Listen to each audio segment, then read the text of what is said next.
and welcome to the rink at Old York Road for tonight's presentation of the Temple University Ice Hockey Club game against the Villanova Icecats. My name is Dylan Coyle, joined alongside JJ Mahowski, as you would like to be known. You have many different last names according to the rest of your family. So we are here. Temple comes into this game a 3-9-1-0 record against the Villanova Icecats, 4-7-0-0.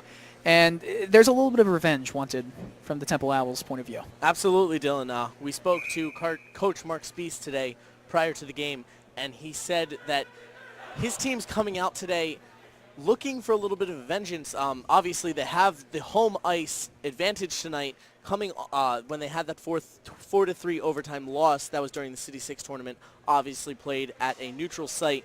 Tonight, home ice, and I'm going to look for Temple to be very aggressive offensively tonight. They have Ryan Trev's back. He's on the starting line tonight, and we're underway here. Immediately a big hit laid upon on Garrett Russell in the right-hand side, but he gets up with it. Temple already pressuring in the Villanova zone. There's a shot. A good save right there. A.J. Fernandez against Matt Shelley's a goaltending situation as Nova diagonally into the other zone, cuts it into their own corner. A pass to the middle could not get to DeSimone, and Charles Giazza in the left circle trying to defend. Jumno Kim gets it away, though.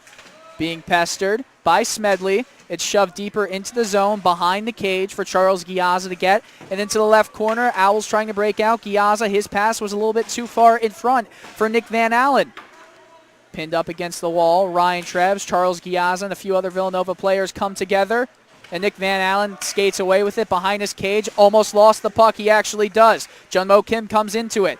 Kim, top of the circle, left point, a shot. Shelley saves it. It came loose, but he had to be quick and pounced on it to make the save. Dylan, noticing early in this game, Temple getting dominated right now, and Villanova had a lot of possession there. Good to see the early shot on the Villanova goalkeeper there, and I want to see more aggressive shots being taken. I want to see Temple aggressive in the face-off circle. Face-off won by the Owls. Connor Lordy finds Garrett Elmer, and Andrew Kaiser gets it. Kaiser in the neutral zone. It was shoved deeper by Elmer. The right corner boards behind the cage. Elmer chasing after it. Villanova comes away with it. Into the neutral zone they go. Brett McCall shoves it deeper into the zone. He goes past Jason Ferguson, oldest player on this Temple team. He's 30 years young. Behind the Owls net, it goes back up. Top of the slot, there's a shot. It goes wide and over the net. Back out to the slot. Nobody there. To the right point, McKell winds a shot. It's wide, the other corner, and the Villanova Icecats get on the board courtesy of a very fortuitous bounce to Michael Osborne. Yeah, Dylan. On that goal, one thing I noticed, Temple not able to cover the top of the zone there. Of course, the bounce coming off the back there. Shelley really stood no chance with Villanova being right there to put home the rebound. That's Osborne's goal. His 7th of the season. And that's what makes it 1-0. In the Temple zone, Ian Bowles goes hard into the boards with Timothy Arena, but Villanova gets it. Right point, there's a shot. It took a deflection before Shelley had to stick it away. Behind the cage now, Max Hucker off the glass, into the neutral zone. Luke Prochowski to chase. His forecheck got it to Will Green, but Will Green just backhands it calmly into the corner. Villanova takes it away. In Villanova side to the right of A.J. Fernandez. Temple pestering. They do win the puck back. In the right corner, Green trying to send it in on goal. Does not go on to Fernandez. In the corner behind the net, Temple still pressuring, giving Villanova a world of trouble before they're able to clear it into the neutral zone for Ian Bowles to take it away. Hucker now just dumps it into the zone. Line change for the Owls. They've got their top line out there. Charles Giazza got it to the point. Treves was able to keep it in, but only momentarily because look out, here comes Villanova the other way. Joey Duffy cuts back. Smedley, a good defensive play, and Charles Giazza just sticks it up, but not out of the zone. Giazza does come back, however, and takes Patrick Coe out of the play. Villanova moving up again. A pass into the low circle. Treves made sure to get it away and all the way down the other end of the ice. Icing to be called. Dylan, right now, definitely noticing that Villanova's dominating this game. And Temple not able to get a lot of offensive production right now. I think that's due to their lack of being able to hold on the puck and complete passes. Certainly they need to get their pass accuracy up. Yeah, the accuracy of their passing is definitely something they'll have to work on. You don't want to have a situation where the puck just continues to go behind you and you're almost pinned into your own zone and you're unable to get anything out of that. Charles Giazza gloves it down, keeps it into the zone, could not find a way onto Fernandez, and it's back into the neutral zone. The Owls are doing a good job of clogging up the neutral zone. It's just when they get into that offensive zone opportunity, they're unable to get any shots off on Fernandez. Shots are 2-2. But it does seem like Nova's having more of the offensive zone time. Temple's just not able to offensively get anything going as Trevs is taken hard into the boards. Not happy about that. He got up a little slowly, but he's up. Garrett Elmer now from the bottom of his left circle. His pass to Trevs. It went off the stick of Russfelder and the other way. Sean Fowler trying to go in the middle. He had Andrew Kaiser, but Kaiser's deflection, it went wide and into the corner, and Villanova the other way. Chopping it past Lordy was Matthews. Pinned up against the boards by Elmer. Matthews still comes away with it. Right circle, the top. There's a shot that was blocked by the shin of Andrew Kaiser. The other side, there's another shot. It was low in on goal by Sapulio, and there's a good save by Shelley.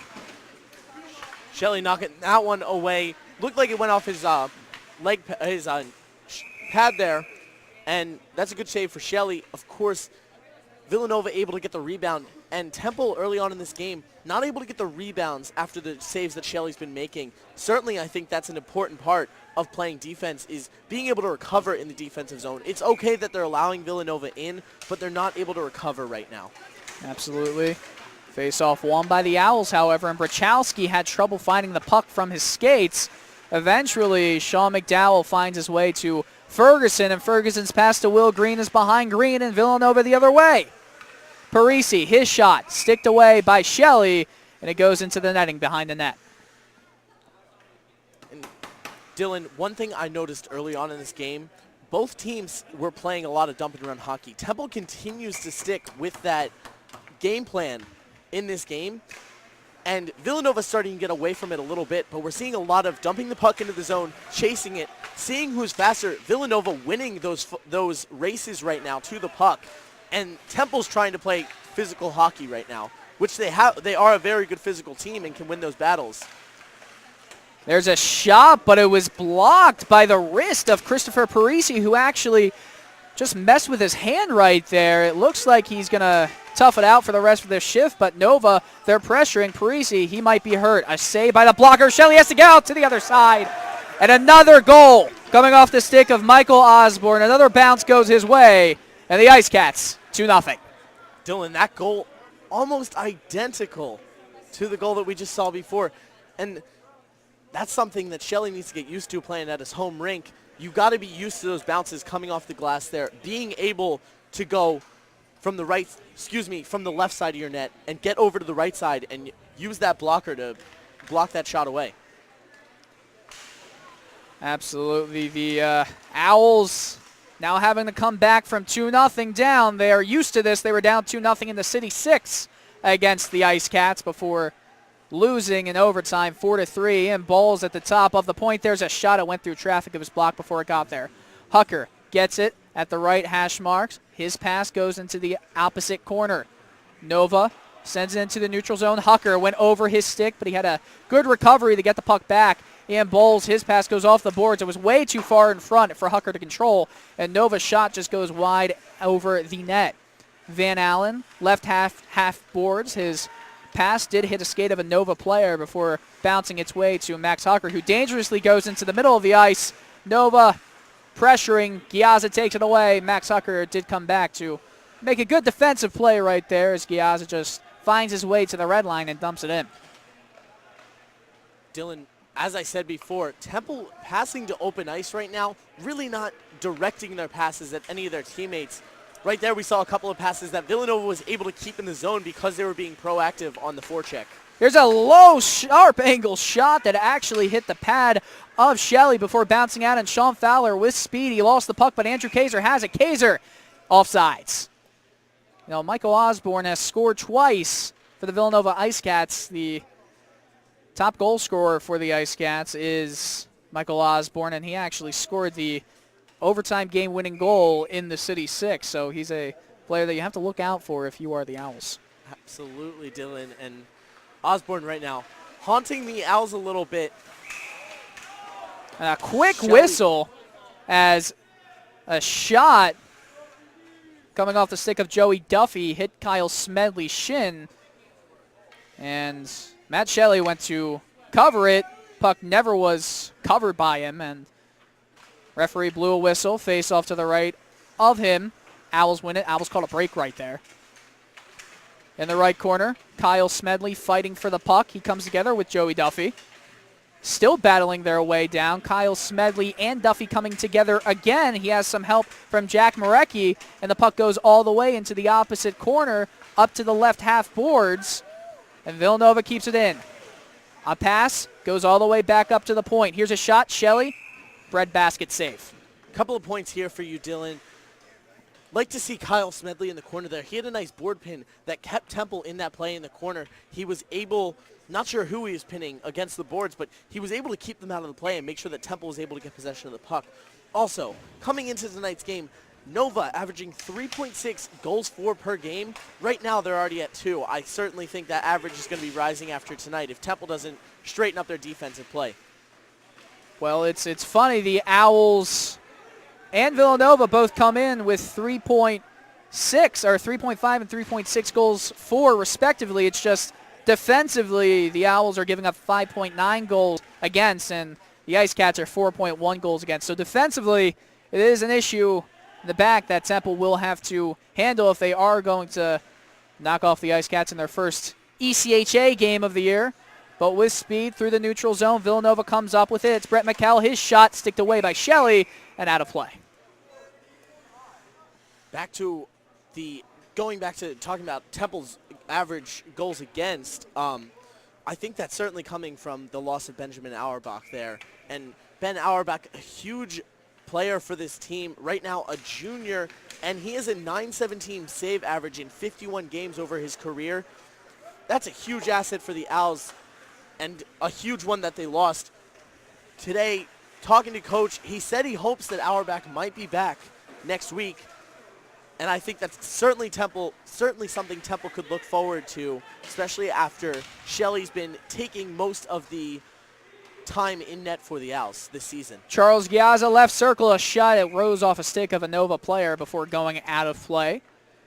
We do expect Brendan Ondick to be back tomorrow. Tomorrow, Temple will play away at Towson University. Another ECHA matchup there.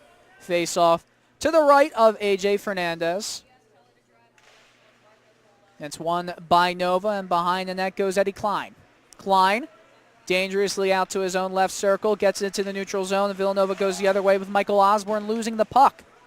And back to the neutral zone, Villanova goes. Nick Van Allen, his forecheck almost stole the puck and stripped it away at the offensive blue line. The puck eventually finds Charles Giazza, and his stretch pass goes all the way to the right corner, and it did find his teammate right there, Garrett Russell. Ian Balls just sends it deeper into the zone, and Nova will go back and chase it with Brian Anderson, sending the puck all the way to the other side. Osborne, it was in the skates. He didn't see it till now. Osborne retrieves the puck through his skates. Osborne in on goal. A shot. Shelley with the big left pad save. Oh, that was a big save, and Osborne with the moves almost got it by Shelley for a hat trick in the first 10 minutes of this game. Hucker, fancy with the puck, loses it. Garrett Russell now, right half boards of his own zone. Tries to go off the glass. It doesn't work, and Osborne jumps on it. Osborne's shot. It's blocked by Ian Balls, and that's putting your body on the line. Garrett Elmer pushing the puck farther in the zone. Charles Giazza pounces on it. He would have been offsides. Ian Balls and him come together, and miscommunication right there. Villanova, Jim Conway coming up the other side of the ice. He just sends it all the way around to the other side. Giazza to come together with Junmo Kim. The puck currently sitting to the right of Shelley. Nova does take it away into the slot. Timothy Arena is stoned by Matt Shelley. That's a nice glove save there by Shelley, knocking that one down. Nova was looking for the top corner. I saw that there. But right now, also noticing Temple unable to clear their zone, unable to communicate properly, and really work the puck how they need to be working it. 15-3, the shots currently in favor of Villanova, and the way this game has gone so far, it's not coming as much of a surprise. Icing waved off on that one, Dylan, as the Nova did tip it. But here comes Nova the other way with a lot of speed. It's Hallaby. Hallaby, his shot. Smedley got a stick involved. Puck goes wide. Behind the cage. Villanova trying to protect the puck in the left corner is Troiano. Troiano actually got it from Hallaby, and Hallaby back up to the left point. There's a shot. It hit Fowler's skate before bouncing to the right corner. Back up, left point. Taken away, almost was able to pounce on that was Michael Ianari. Villanova just chops into the zone. Referee got in the way of Kyle Smedley, and look out, there's no one at the top of the slot. They had to be careful right there because lurking was Jack Marecki. Near the low slot, Smedley being pestered. He lost the puck, but he got it shoved to the outside. Villanova moving with it. Duffy, his pass, stopped at the blue line. A big finish of a check right there. Nova moving it forward. The right circle. A shot is blocked. He falls onto the ice, and Sean Fowler takes it all alone. Fowler just backhands it, and he did come together with Joe Rosfelder, and he's now trying to chase the puck. Talk about a good forecheck. But Villanova there holding calmly. Good shift there for Sean Fowler, Dylan. Fowler getting Temple involved physically, getting on the forecheck, trying to win the puck in the offensive zone. That's a mindset that Temple needs to move forward with in this game. Maybe an adjustment to make at the first intermission. Slow change for Nova right there. Allowed Will Green to move in the left side of the zone. They didn't get a shot off, though. Connor Lordy just gets in the neutral zone and sends it deeper. Fernandez out to play it, and a little trouble behind the net as it goes all the way into the slot and pops right back out to the point. Jason Ferguson just swats it deeper into the zone. Will Green coming together right there. He has the puck, being pestered. Back up to Ferguson. No one on him. Left point shot, and he scores! Jason Ferguson gets the Owls on the board and cuts the deficit to 1. Dylan, that's what I'm talking about right there. Love to see the communication between Temple. Ferguson got the dump deep into the zone there, moved the puck behind the net, got the puck passed back out to him, wasn't afraid to take the shot with people in front of the net, and that's what you'd like to see right there. Ferguson picking up his third goal of the Thank season. you. Thank you for the help there. 6th point of the season, and Jason Ferguson, well, it was a slow change from Villanova that actually led to that, but Ferguson was able to pounce. You have to be careful, though, from the response of Villanova. Temple, they always say the first couple minutes after a goal is always opportunity for the next goal to come in a game because players are a little frazzled now on both sides as the puck is sent all the way back down. Ian Bowles chasing at it. Icing is called. Tim Matthews was right behind him the entire way, but a faceoff will be held to the left of A.J. Fernandez. Dylan, that icing might be a little bit of nerves right there and a momentum change for Temple coming after that goal. Right now, these players on the ice are skating faster than they have the rest of this game and searching to tie this game up. Face-off won by the Owls. Right point. There's a shot. It's blocked. Max Hucker couldn't get the shot off. Villanova the other way with some speed. It's Matthews. Matthews. Bowles takes him out of the play. Shelley sticks it to the other side. Ian Bowles fishing the puck back into the offensive zone. Jim Conway to have it. Conway, his pass. It's going to be icing. He was aiming to get to Christopher Parisi, but right off the boards, and we're talking about nerves here, and Nova all of a sudden, they're playing on their heels. Yeah, Nova right now trying to play their dumping around hockey, but it's turning into icing. They're not able to get the passes off that they were before. Also, Dylan, another note I want to make, seems as if Ferguson actually got the assist on that one.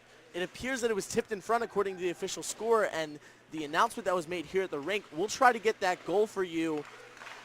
At the next shot by Fowler, a glove save by Fernandez. Sorry about that. So all good, Dylan. And Fowler right there playing great hockey for the Owls right now, playing physical, getting shots on net, and he's been playing good defense for the Owls coming into our face-off right here.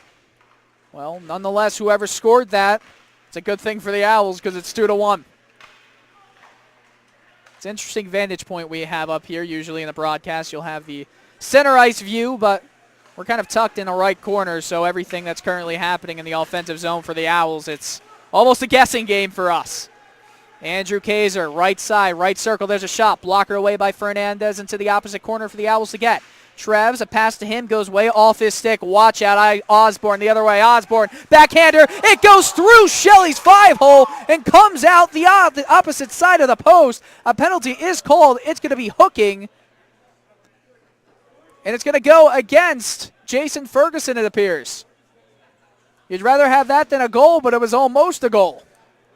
Dylan, right now, Michael Osborne is putting the moves on the Temple defense right now. That's the second time we've seen a deke between the legs and trying to score that goal. Shelley knocking the puck down. It almost did cross the goal line, but before it could, it went to the side of the post. And Osborne almost had his hat trick here in the first period. And a penalty coming up against Villanova now. Joey Duffy took the feed out under Ryan Trevs.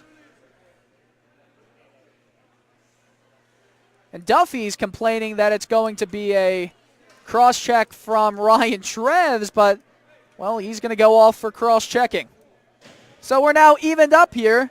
The 11-second power play is over. A little bit of 4-on-4 hockey for you.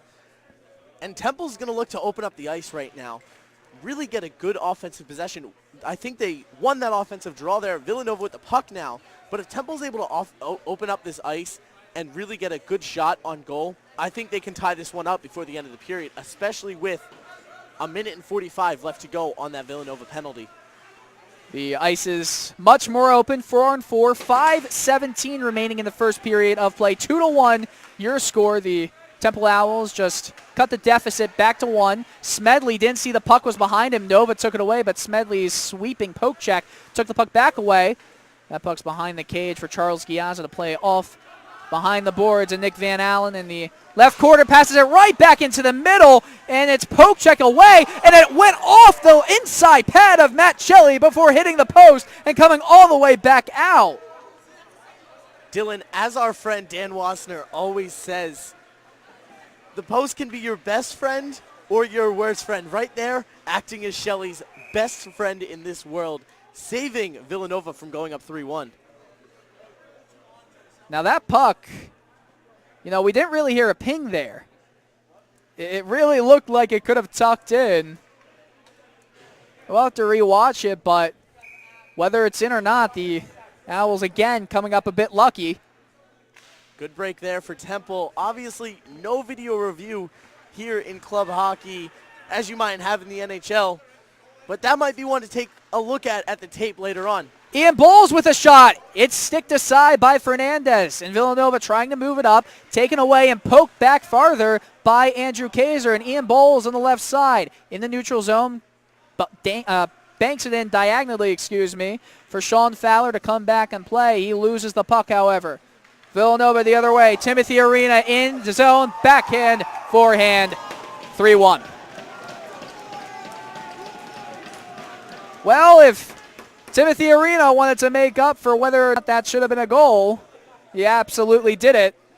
And Nova now up by 2. And that open ice seemed to kill Temple right there. Dylan, noticing right now, these Villanova scratches down in front of us, loving that goal from their teammate. They're loving the moves that they're putting on Temple right now. Temple's going to go on a power play now, I believe, as in 12 seconds, they'll go on the power play. 4-on-4 right now. It's going to still be even strength because there wasn't a power play goal there. Will still be even strength for another 10 seconds at this point. JJ, it's okay. So it's all good. Well, Timothy Arena puts the Icecats up 3-1 as the power play expires. Now you got me saying power play. 4-on-4 expires. Temple will have a very short power play that's about to end already, and Villanova's pressuring in their zone. Kyle Smedley takes it. Smedley's pass goes all the way back up into the right side. Just pushed farther into the zone. And Puck is behind Fernandez. Villanova off the boards, a line change going on. They weren't able to keep the puck in the offensive zone. Smedley raced over to the right point to try and keep it in. It did not stay in. And Villanova starts their breakout. Neutral zone. Joey Duffy. Duffy behind the net, stops. Smedley sticks in there. Kyle Smedley has done a great job tonight at making sure that he's in a good position to shove that puck away any way he can.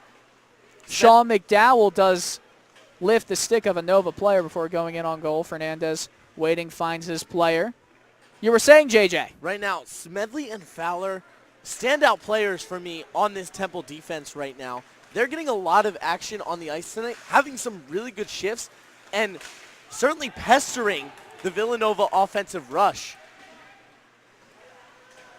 Van Allen with a nice block there. Villanova takes it back into their zone. Low point, enters the left circle before spinning back and looking back to the left point. Villanova is able to swing it in and taking it down low. The pass from Joey Duffy. He tried to find Patrick Coe, but a sliding block kept that puck from going to him. Just sitting right now in front of the Villanova bench. 2 minutes, 6 seconds remaining in this first period. 3-1 your score. 20-8 the shots in favor of Villanova. Puck deflects off of Coe before going in the corner. Connor Lordy plays it to no one. Jason Ferguson, the defenseman, who is also out with Lordy. Poor breakout, and Villanova almost made it 4-1 off the stick of Timothy Arena once again. Lordy, his pass, finds Garrett Russell. Garrett Russell gives it away. Low point, finds him. The right point, the whiff on the shot from Joe Reisfelder. A whistle is blown. There's a penalty coming up.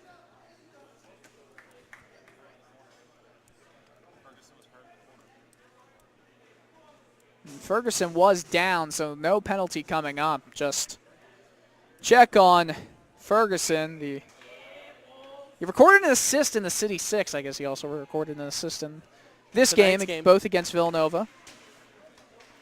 Ian Bowles, and Temple wins the face-off. Bowles in the right corner. It's Max Hucker.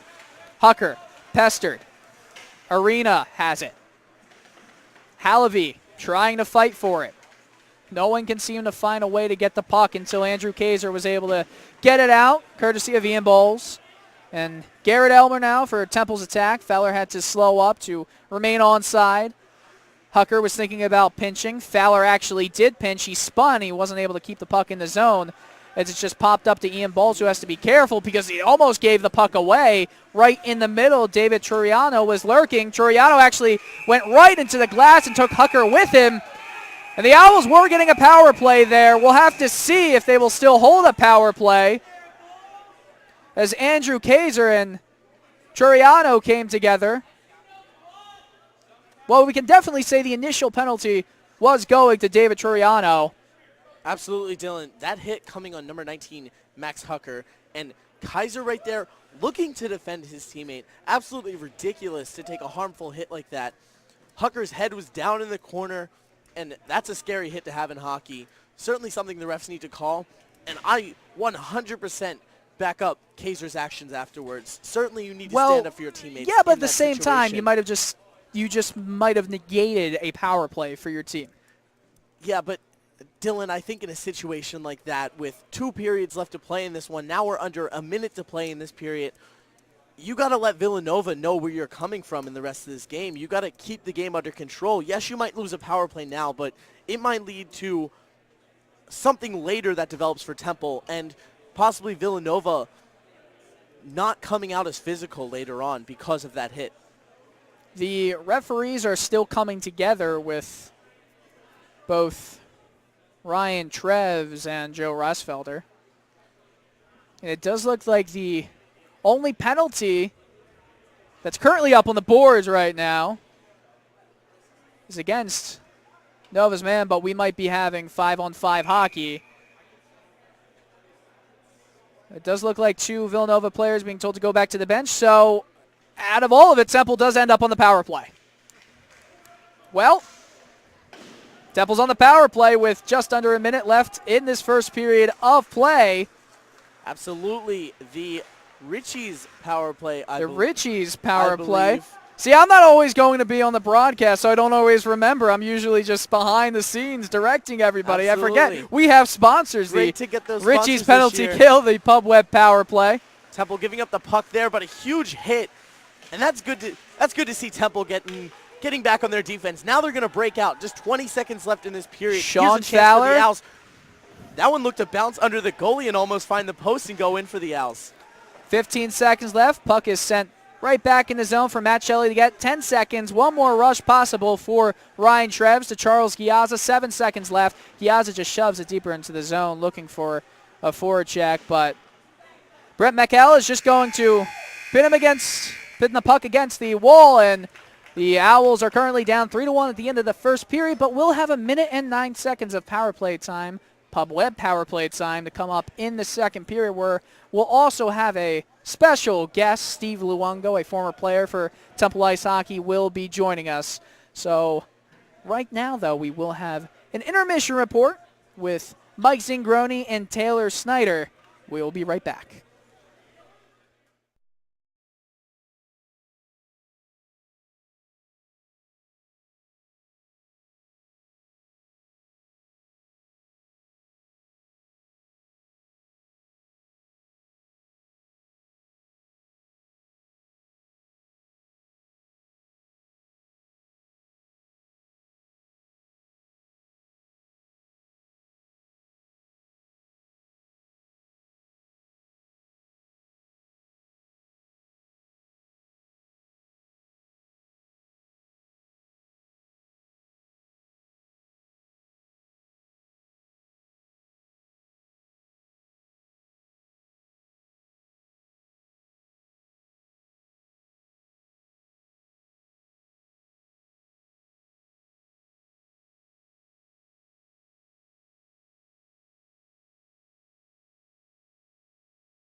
Welcome back, folks, to the Old York Ice Center here at the first intermission report.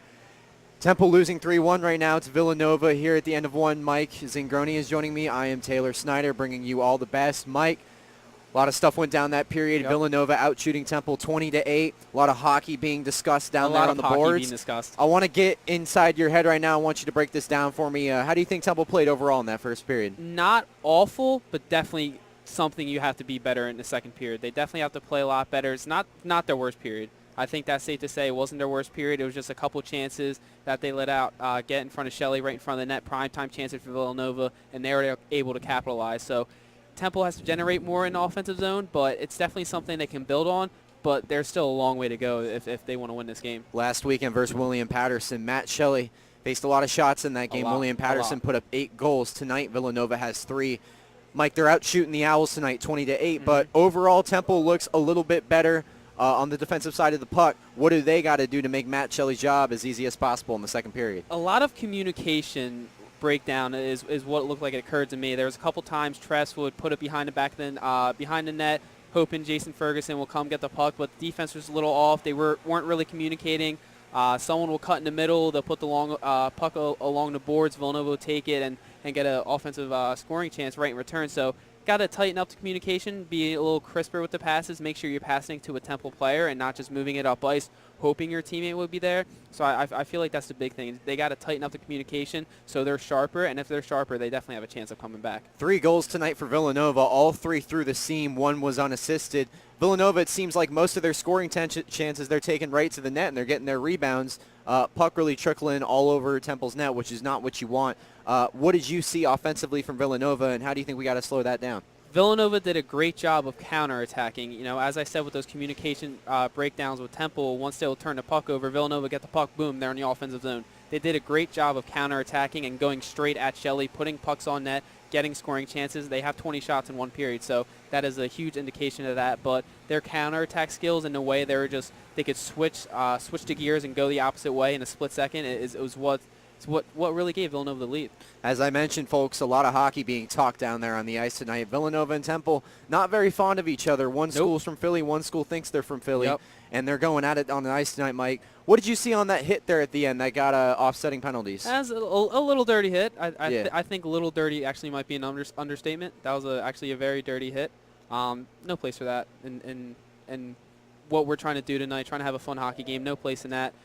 Good job by the Temple team, backing up their teammate. Got offsetting penalties, but Temple got a power play out of that because the hit was so bad. So no place for that, but Temple did a good job of showing them, we're not going to take any of that. And good job for them on that. The Owls have really been trying to improve their physicality week by week tonight, Mike. How do you think they are on the forecheck? Better, but they have to do a better job getting the puck in deep. I feel like that's the problem. They're having a tough time getting past their blue line, their own defensive blue line, to getting it past the red line, and you have to get it past the red line or it's going to be icing. So I feel like that's the biggest thing. They got to get it in deep more. When they do get it in deep, however, there's definitely stuff they can build on. They got 1 goal from, fighting down low, getting 1 chance, then eventually Jason Ferguson gets it out in the point.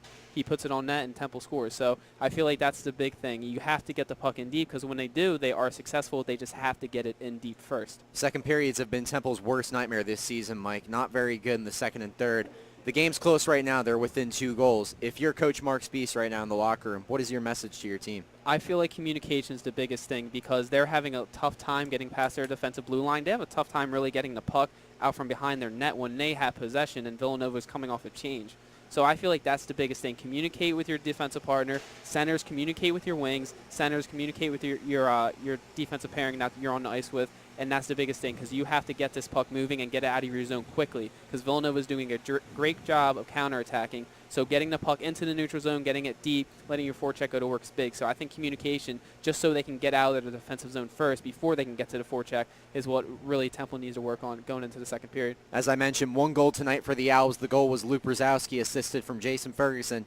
Mike, take me through your mind when you saw that goal. What did you see on that play, and how can Temple reciprocate that? I mean, as you mentioned, Temple really lives on this forecheck. I remember the first game of the year against Bloomsburg, that forecheck really sparked this offense. And, you know, they blew out Bloomsburg, and that's what I saw that play. The down low, little gritty board battles, getting a puck on net, then eventually getting a second opportunity a couple seconds later, and it was that second, third chance opportunity that goes into net. So that's what Temple has to do. They have to keep applying pressure, but they have to get in the offensive zone first before they can do that pressure. Because they can put it on. They're doing a good job. They got a couple 2-on breaks. A couple times they turn it over in the neutral zone after they got it out of their defensive zone. But they have to be able to get in there because they're winning board battles when it comes to around the Villanova net, and that's key. So they can do that. They just have to get the puck in that area first. As I mentioned, the one goal tonight coming from Brzezowski. Charles Giazza, Ryan Treves, Andrew Kaiser, they've all been very active on the ice tonight, making good passes with their teammates, checking very well. Who's your dark horse in this period? Who do you feel like will step up big for the Owls? Has to be Treves. I'm looking for Treves. He was a scratch last game. Looking for him to come out, get Temple on the board, get him within one goal, maybe even tie the game up. Well, that'll do it from the first intermission report. I'm Taylor Snyder, joined here by Mike Zingroni, where Temple is down 3-1 to Villanova. Second period coming your way. J.J. Michalski and Dan Wasner are on the call.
Welcome back. just above ice level for the Temple Owls and the Villanova Icecats. The Icecats currently lead 3-1. I'm Dylan Coyle, joined alongside JJ Myhalski. I'm always going to have to think about that. We're joined. It's like your house key, Dylan. Exactly. Just opening up the door. Exactly. Taylor said that Dan Wanzer is here. It's Dylan Coyle. That's who's on the call right here. But we're also joined alongside Steve Luongo, former player of the Temple Owls and a group account executive of the Philadelphia Flyers, as the Owls currently on the power play. And what is your assessment so far, Steve, of this team? Looks like a little bit less aggressive than it used to be. So you played 2012 to 2015, I believe, your season, as Trez makes a spinning move. A shot. Will Green was in traffic. This is how the broadcast will go. We will have to have stick down here in the goal crease. The goalie just changed sticks with number 7 of Villanova there. Better in play. Right there. So, Steve, a lot slower or a lot more cautious, you said? Guys look a little timid going into the corners. Nova's pretty big, but looks like we have a little bit less size compared to them, now, especially on the defensive front. So, tell us about your time playing for Temple. Again, 2012 to 2015. You know, I did some research. You scored 14 points in 50 career games, 8 goals. Your last ever game, you scored the game-winning goal. Yeah. At Maryland. What is it? Maryland, Baltimore County University. You scored the game winner. Yeah. In your final ever collegiate game. Good senior game. Very good. I think I actually had 2 that game. Really? Oh, there's a double save right there by A.J. Fernandez. On the doorstep was Sean Fowler, but that one did not go. Power play is over now for the Owls. Good chance there for them, though. Obviously, their power play only at 13.3% success rate so far this season. Couple of good shots there at the end. Sorry, go ahead, Steve. As Villanova, they score, and it's now 4-1. Matt Shelley looked to make 2 saves, but the Icecats, well, they push the puck past him. Now 4-1. Temple just coming off their second Pub Web power play. They're now 0 for 2 tonight. And I think one of my goalies would have slashed me in the back of the head if I let that many people go in front of the net like that. Well, you were a forward as well. Oh, yeah. So, but you back-checked. Yeah. Tell us about your playing style. So I was mainly a third, fourth line guy. My job was to basically make their defensemen not want to go get the puck. And, you know, I didn't get a lot of goals, but I was definitely a penalty killer. Probably would put my play to a Belmar type play, especially at the college level. It was definitely a change from growing up being the goal scorer, having to kind of figure out that, you know, I'm not probably going to score a lot of goals at this level. Now, you know, you actually played with Eric Szymborski. Was in his wedding. You were in Eric Szymborski's wedding, so for people who are not aware of who Eric Szymborski is, he also played for Temple, and as a penalty is called, it looks like it's going to go against the Owls, so right after giving up the 4th goal, more penalty trouble will be coming their way. Saw a little bit of a trip up there, Dylan. I think the call might be tripping. Not sure who it's on right now. Certainly, Temple coming out in this period. Max Hucker's going to go away. Max Hucker to the box. And right now, not a good defensive play for the Owls. Steve, question for you. How would you straighten up this Owls defense right now? What are you noticing that's poor about the defense, or what could they be fixing? I mean, it just looks like they need to start picking up their guys. I mean, it looks like they don't have their head on a swivel at all times. Kind of getting stuck just watching the puck a lot. Also, like I said before, I mean, it just comes down to just keeping yourself accountable for the guys that you need to be picking up. Christopher Parisi in the left-hand circle, just dropping it off. And just skating right back was Brett McKell. His pass to Osborne in the left half boards in the circle at the top of the point. There's a slap shot, winds up. It was blocked and going down to the ice in some pain. It was Ryan Treves the other way, though, short-handed. Charles Giazza, his shot, a really nice left pad save from Fernandez, and you have to be careful because when you have a chance short-handed, an odd-man rush comes the other way. Nova back into the slot, taken away by Temple. Back and forth, short-handed they go. Nick Van Allen, left circle. His pass goes to the inside to Giazza. And Charles Giazza ran in the boards. And that is not something that should happen at all. Giazza down in the corner right now, Dylan. Starting to get up. That's a good sign. Certainly not a person you want to see go down onto the ice. The captain of this team, Giazza, a junior, and he has played a lot of hockey in his lifetime, certainly experienced, and someone that we're going to keep an eye out for to make sure he stays healthy the rest of the season. Temple struggling with injuries this season as Villanova wins the offensive draw there. Go ahead, Steve. I mean, technically, Giazza shouldn't be allowed to be back on the ice right now, so Temple's getting away with having their best player out there. And after you're hurt, he's really out there. Wow. Now, just to inform everyone, there is a penalty handed to Tim Matthews. It should be a charging call. I didn't quite see if that's what they called, but boy, that or boarding. That or boarding as a goal. Villanova scores. It's 5-1, and it's starting to get ugly here. Dylan, as they said in the intermission report, Temple not a second and third period team this season. Last game, they came out and they lost that one 8-1 versus William Patterson. That was last Friday night, a week ago. This one is starting to get ugly as well, as it's now 5-1. And Nova certainly jumping all over the Temple defense right now, jumping on every opportunity they're given. And again, we are in the far corner opposite of where Villanova is shooting right now, so we're not really able to see the play perfectly from this point of view as Turiano goes in. The shot was flubbed, and Shelley just sticked it to the opposite corner and behind his net. Max Hucker to get it. The penalty to Max Hucker is coming off. Excuse me, that was Kyle Smedley who got it. Max Hucker is coming out of the penalty box, and he did. Nick Van Allen came onto the ice, so 1 minute and 2 seconds of power play time for the Owls. Will Green in the corner, getting pestered. Green has Van Allen if he wants. Van Allen takes it away below the goal line. Van Allen, his pass to the slot. Treves did a good job of handling it because it was just well over on the ice, and Junmo Kim comes the other way shorthanded. Kim goes into the left circle. A dipsy do attempt. It does not fool Ryan Treves, and he just ships it deeper into the zone for Treves to just send all the way back down diagonally. Icing is called against the Owls. So not only do you have Charles Giazza coming back into the game when he looked very shaken up, and now you have Villanova scoring to make it 5-1. What would you do in that situation if you just saw your teammate get hit like that? At this point, they have two things that they can do. They can play selfishly, try to get back at guys that are hurting their teammates, try to score all themselves, or they can go real hard, dumping pucks in, getting pucks on net. Looks like from the pay of that power play, they might actually be going the right way. So the Owls are actually going to go up another man, a 5-on-3 Pub Web power play. Did not quite see the penalty, but looked like it was boarding down there in the corner. Villanova having another hit from behind. And another one, it'll send Temple in the 5-on-3 advantage for 18 seconds. After that, 1 minute and 42 of 5-on-4 time.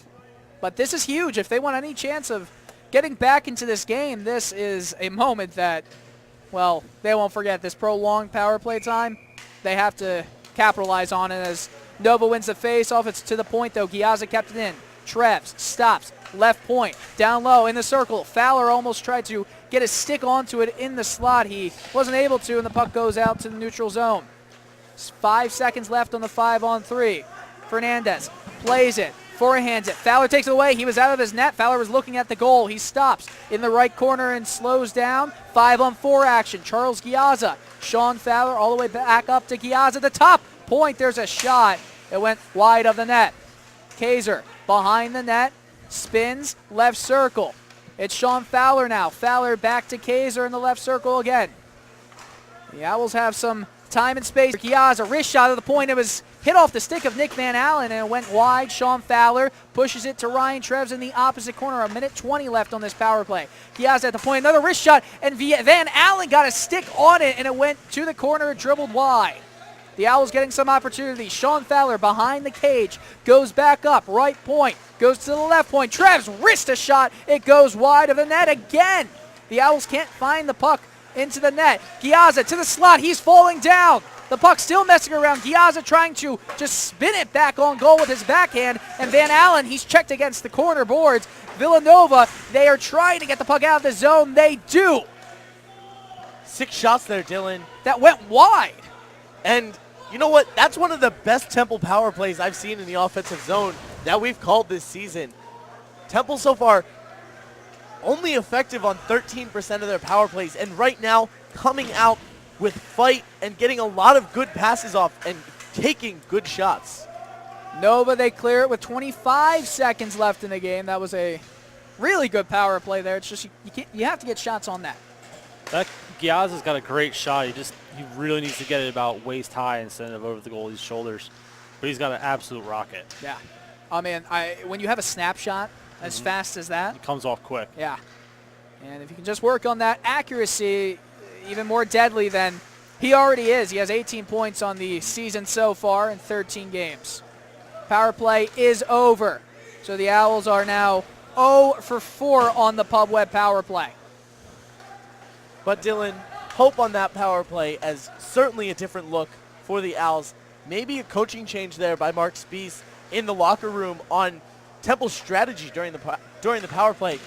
And Steve, do you have any suggestions at all for what you might have done on a power play there? I didn't see a lot of power play time in my play at Temple, so I wouldn't be able to give you a great idea, but I did watch the highest point scorer in Temple history with Steve Kennedy do it, and you got to get the goalie moving side to side. He had probably 30 tap-in goals in his career that I sat watching from the bench. And that's why players who are so deadly from just 5 feet out are so sought after. You saw the Flyers obviously got James Van Riemsdyk for that reason, as that shot is blocked. But just having the know-how to get that goalie moving across from post to post, it's so important in today's game. And if you can get a goalie moving, well, if you have a good shot from 5 feet out, well, you're going to get one on the board. So talk to us. We were talking about Eric Samborski before the mayhem of Charles Giazza got started, as that puck is behind the net. So Eric Samborski, he was the emergency backup goalie for the Flyers and Blackhawks at multiple occasions, and obviously a Temple Club goalie. You were in his wedding. I had no idea. Yeah, me and Eric were friends all throughout college. He was a sophomore, and I came in as a freshman. Actually, the way I got picked to play for Temple's team the first year is we had our captain skates, and Sembo was in net. Yeah. And I scored on him in the top corner. Comes up to me afterwards, you'll probably be on the team because no one usually does that. That puck, a lot of whistles going around. The puck looked like it jumped off the Goal. back of the net. Did that go in? Yes. Looks like it. It's in the net. That puck might have bounced off the glass and off the back of Matt Shelley. They're going to have a face-off to the left of him, so not a goal, Steve. He's cracking up right here. Got me a little confused. It's okay. We can't really see from this. I don't know. They look like they're checking out the net right now for a hole of some sort. See, it might have just popped through the top of the netting and came right back down into the goal. Very possible. So I think that's possibly what they're looking at right now. But so what was Eric Samborski like as a goaltender? Because, to be an emergency backup, you don't really need to – you don't get scouted. It's more like you fall into the right place at the right time. But Yeah, Sembo was a huge Blink-182 fan. His entire wedding was Blink-182. I think maybe every single album was played there. But Guy was just one of the best, friends, and just one of those class act guys to be with. Also a devout Christian. Really? Really? It seems like Eric Samborski, because I talked to him a bit, where that puck went off the post. Heard some metal there. You heard the metal. You heard the ping from all the way out here. Szymborski always seemed like a very humble person, and all the interviews after the I wouldn't say incident, just the day. The Chicago Blackhawks probably was the biggest one, and then when he emergency backups for the Flyers, when Neuvert went down, he almost got that playing time. Yeah, I mean, he's always one of the guys that just, he never would put himself in front of anyone else, and he was just like a true team player. Probably one of my favorite friends from playing hockey at Temple, but he's a goalie, so he's a little weird. Aren't all goalies a little bit weird? No, he's in a bike gang now. Is he? He's in a biker gang. Well, not like a bad biker gang. Like, he just rides a Harley around. Yeah, okay. Well, wait, but he's actually legitimately in a biker gang. A biker group. A biker group, okay. But they have like the leather jacket. It's a better connotation. Yeah. To say, gang's not the word. Of course. He's not gonna be happy I said that. I'll text him afterwards, and you'll have to deal with the consequences. Remember, we were gonna go hard on you. Oh, I know. Make you mess up right here. It's all right. So, I'm an easy target. So after your playing career at Temple ended, take us through your career, because you were, I don't remember quite your major, but you ended up with the Flyers as a group account executive. How did that happen? So I was a sport and recreation management major. I think there's probably a couple guys on the team that are now. Sembo was too. I also worked and volunteered with the Snyder Hockey Foundation. So I was a coach there for a couple of years. Just knowing the right people kind of got me in the door with the Flyers. And now I actually run the Mites on Ice program with them. So I'm the commissioner for that as well. Do you really? That's pretty awesome.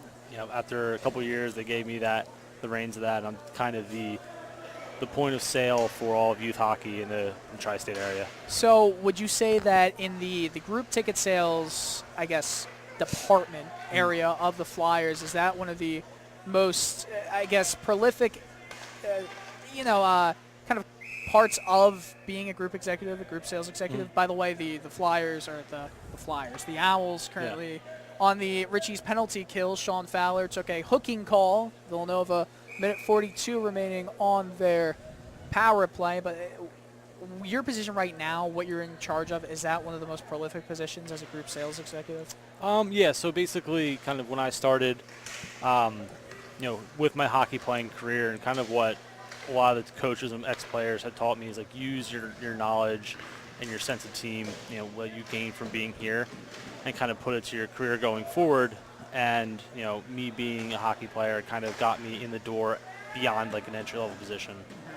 And, now it's, me being there, running that program, it's besides playing the NHL, it's like my next closest step for me.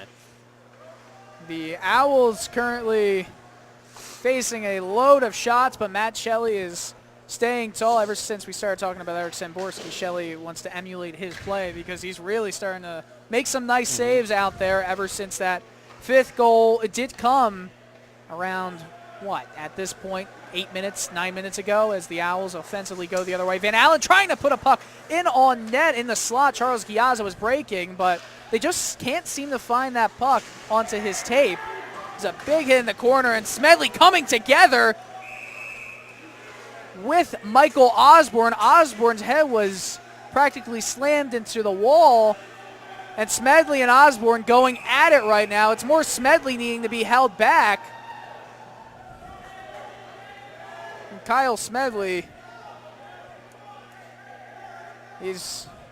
Smedley being escorted to the penalty box right now.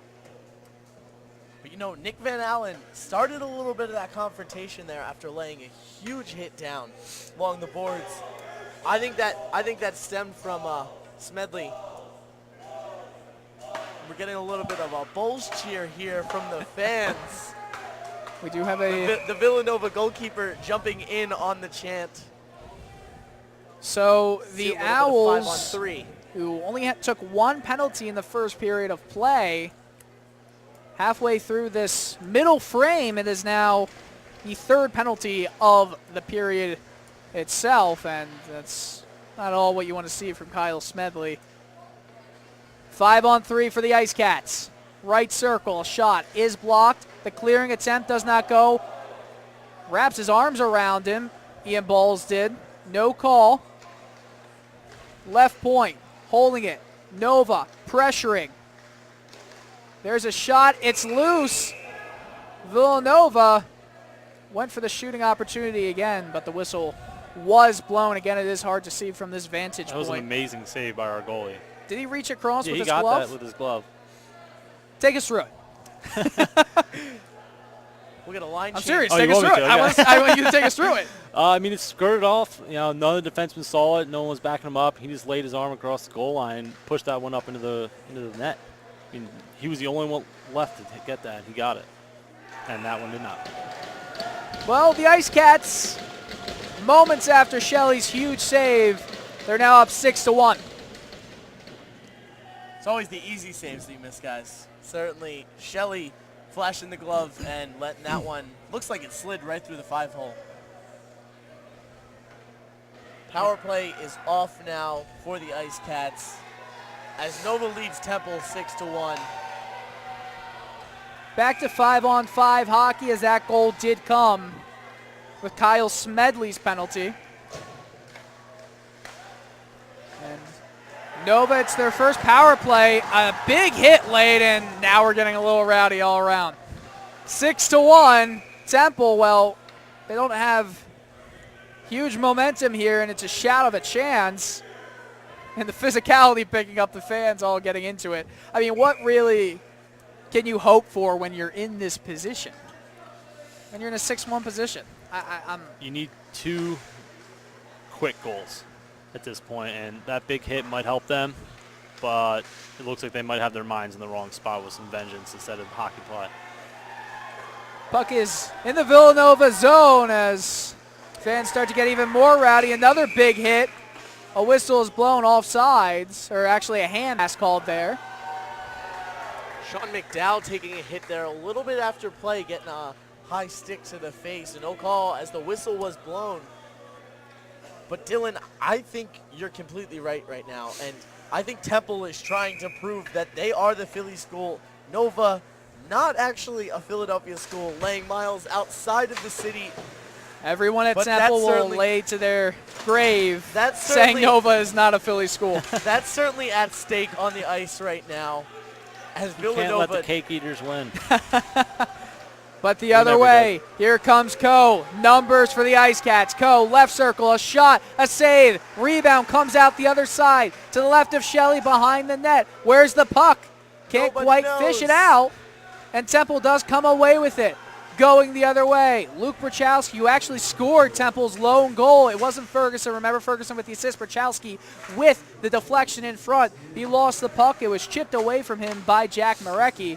And the other way goes Villanova. The pass from Joey Duffy went into the skates of Jim Conway the other way. Here's a shot from Jared Giovanni. Has not scored a collegiate goal in his second season. Did not make it there. From the corner, Giovanni almost got the tip in right there off of Max Hucker's shot, but Hucker didn't get a lot of juice on that as he fishes the puck in his own defensive zone. Michael Iannari was thinking about going for the hit on Jim Conway. Connor Lordy in his own defensive zone plays it off the board. He angles it behind his own net.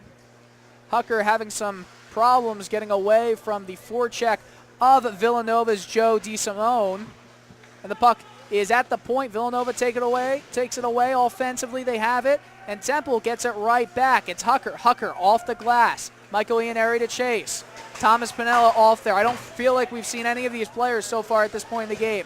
Max Hucker now. Hucker. His backhand try goes into the neutral zone all the way down the other end of the ice. Icing is waved off. Ian Bowles backhands it all the way back up. Iannari to Giovanni. Giovanni tried to get it off the boards and back to himself. It hit a skate before he could do that. And Villanova now with Brian Anderson just sends it off the boards into the neutral zone, and either team can't really seem to get offensive zone time going right here. Anderson diagonally into his own zone. Villanova takes it on the breakout. Eddie Klein walking back into his own slot. Throws to Anderson in the right circle before the puck is still bouncing around. No one can seem to get a good handle on it. Ian Bowles plays it up the half boards, but it is kicked farther into the offensive zone for Eddie Klein and the Icecats. Top of the point, there's a shot. Charles Giazza got on the stick of Mark Trotta. And diagonally into the other way, icing almost waved off as Garrett Russell was right there, but the puck bounces diagonally off the boards.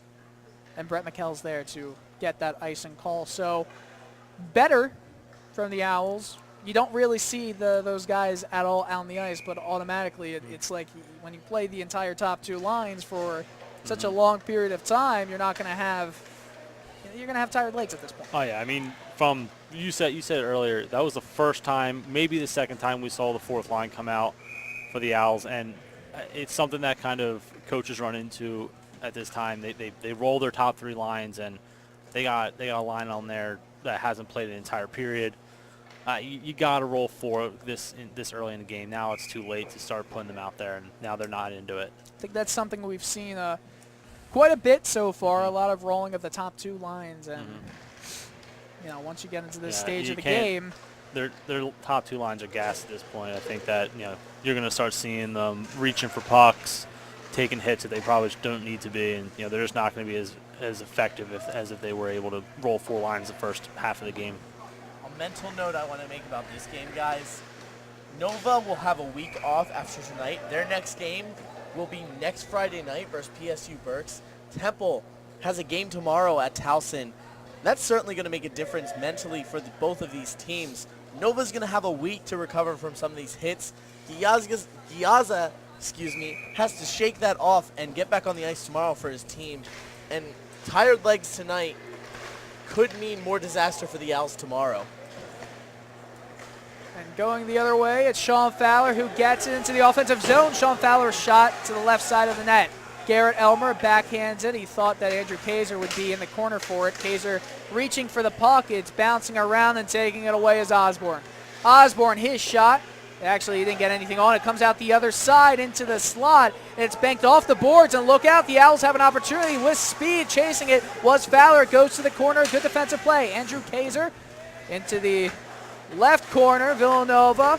Some slick hands from Christopher Parisi to get it all the way back out into the neutral zone. And Osborne lost it. Andrew Kaiser comes on the back check to take the puck away.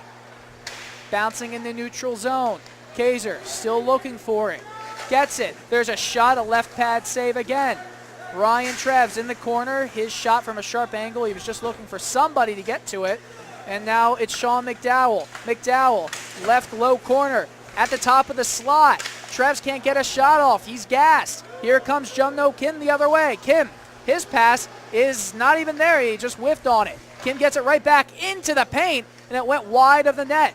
Nowhere to take it. Osborne, his slap shot, it goes wide and goes to the left point for, again, Anderson to get. Parisi down in the corner. Trevs cuts him off, but Jungmo Kim gets it. Kim, again, shouldered. Sean McDowell plays it up, but it doesn't go past Anderson, and it's swung all the way back to the opposite side for Michael Osborne to get. Osborne's pass all the way back up to the point is cut off, and Temple just sends it deeper into the zone. Garrett Elmer was there on a good defensive play. Sean McDowell, left corner, McDowell to Will Green. Will Green, his shot, it's blocked. Nova has it. Osborne, who's been out there for over a minute at this point. There's a shot from the right side. I think he was also looking for Coe, breaking towards the net, but it didn't get to him. Coe does get it now. Left circle, goes in the slot. It's taken away. Good save by Shelley on Jack Marecki. He had him lined up. And the other way again, it's Coe. Coe shouldered off the puck by the 30-year-old Jason Ferguson.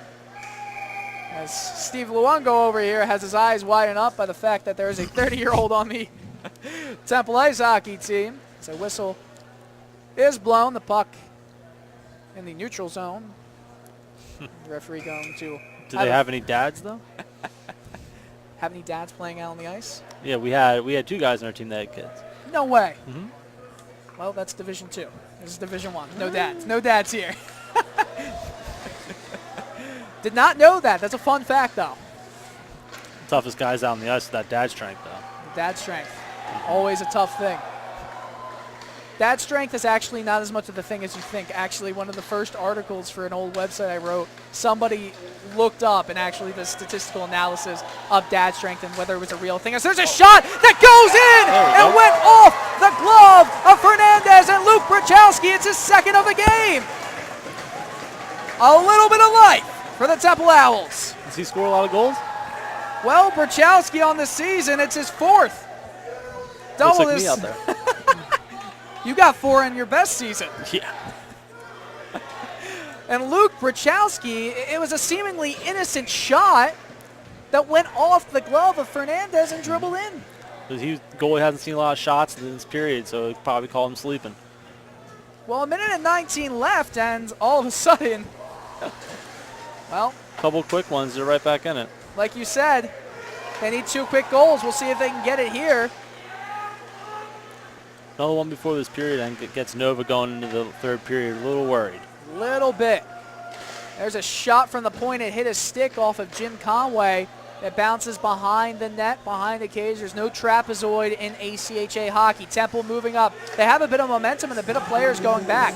Conway comes back. His shot, it goes off a stanchion and bounces fortuitously just for Villanova almost, but Chiazza's able to fish it out of the skates and gets it away. Van Allen with a move, gets in on goal, but Chiazza comes back. He has Ferguson, who just sends it deeper into the left corner. Garrett Russell now, 30 seconds remaining in the period. Puck went into the slot. No one was home for the Owls, and going the other way is Villanova and Richie Halevy. Halevy, and on goal, Shelley comes far out of his net to get it. And the whistle is blown. I think, again, the refs thought Shelley had it, but it just goes wide, the shot. The refs are calling a few quick whistles in this game so far. To our benefit, both times. Something I just noticed, Nova with 36 shots on goal in this one. Obviously having a lot of offense, but they only averaged 36.7 shots on their entire games per season this year, and they've already reached that point here with 10 seconds to go in the second period today. Pinned up against the boards. Villanova does take it away, Tim Matthews, but now it's Hucker. 1 second left. Fowler trying to get there. A backhanded shot.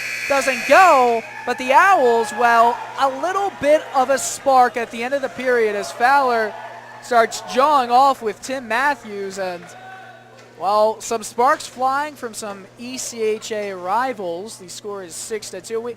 Steve, we never even got to talk about the takeover, what I did with you, how I know you. Wells Fargo Center takeover. You still do anything like that? We do it every game. Yeah. You're not the only one. What did I do? What did Dylan do? Let's pump Dylan's tires. All right. No, let's pump your tires. You got these sales, but also let's pump mine. Yeah. So Dylan put together one of the most unique ice times I've ever actually worked with. I wasn't looking for the pat on the back, but thank you. What was it? Just through Reddit? You just had, From some Reddit Flyers users, yes. It was just a bunch of people that all play hockey, never really knew each other, coming out on the ice and using, the Wells Fargo Center. It was very, very interesting to see, kind of all these people come together just with the love of hockey, coming down, tailgating before, getting to play on the ice, splitting everything up. Love to have it sometime in the future. It's just right now it's... You're a little busy. A little busy. A little bit busy. Bit. You a little bit busy too? Always busy. Always busy. How'd you get out here? You got lost on the way down. My fiance let me leave. Nice, that's right. You are engaged now. When's the wedding? August 10th, August 2019. 10th. Well, congrats. Thank you. Very early congrats on that. There's so many things we could talk about, but Steve, we do have to go into a short break. Thank you so much for joining our broadcast. Thank you, guys. Thanks a lot for joining us, Steve. We will be right back for the third period, but first, intermission show with Taylor Snyder and Mike Zingroni.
And welcome back, folks, to the Old York Ice Center in North Philadelphia. I am Taylor Snyder, joined here by Mike Zingroni, bringing you the second period intermission reports.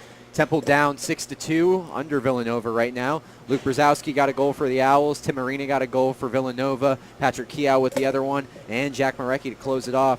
Mike, we talked a lot about communication there in the first period. I know you got a lot on your mind. You were talking to me off air about communication and what you saw. Just tell me, just plain and simple, one more period left in this hockey game. What does Temple have to do? It has to get the communication better. It's the same thing after the first period. I mean, it got better at times, more so towards the end of the period after Villanova got the big lead and Temple had no choice but to play fast and communicate with each other. But there's one play in particular, around the middle of the second period. Sean Fowler comes in, gets an opportunity on Villanova's net. Garrett Elmer is along the boards. He has an opportunity to center the puck to give the Owls a 2-on-1 opportunity in front of the Villanova goaltender, but he just sends it along the boards. That shows me they weren't communicating. There was nobody yelling, hey, middle, I'm open. None of that. So the communication is still not there, and it's showing on the scoreboard.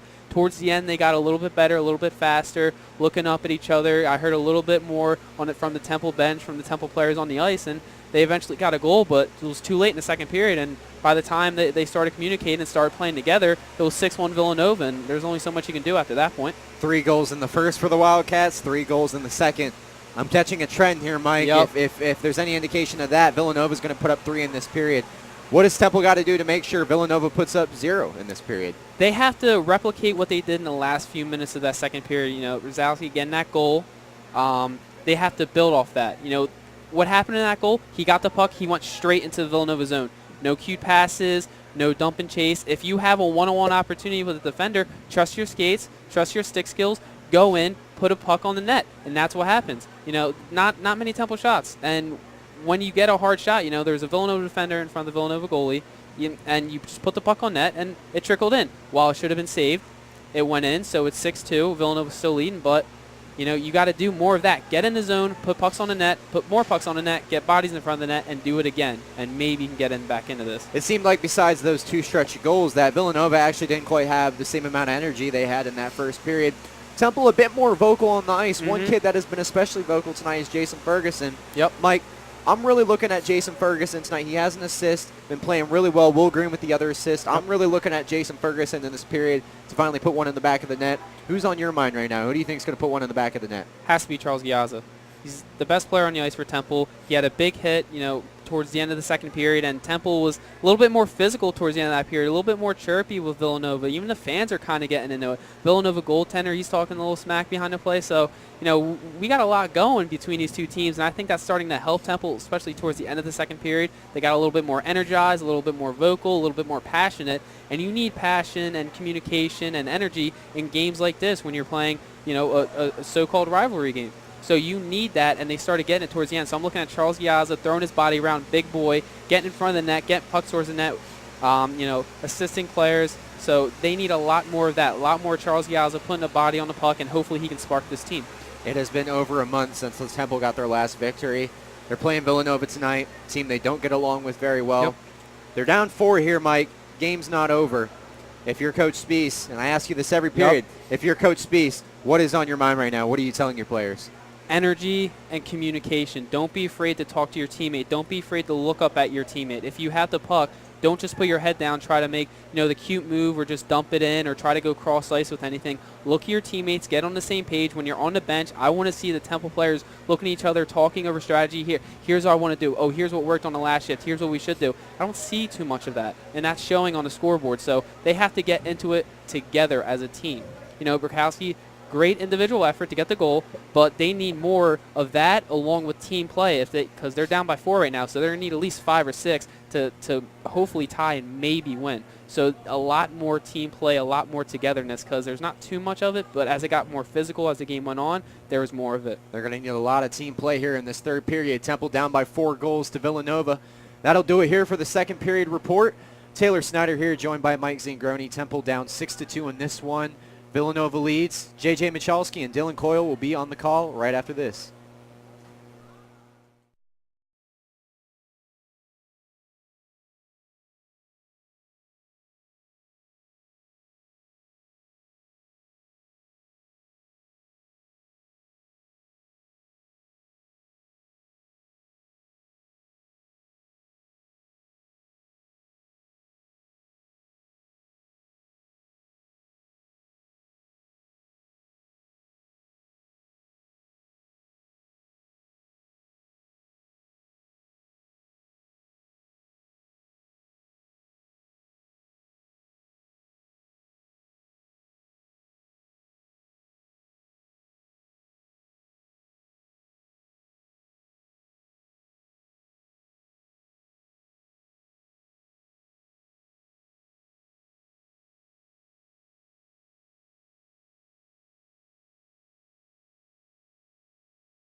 Hello and welcome back above ice level for the third period between the Temple Owls and the Villanova Icecats. Villanova currently up 6-2 over the Temple Owls. 36-15 the shots in favor of Villanova. And the Owls will be shooting the other way, opposite of the screen right now, and they really have a lot of work to do, JJ.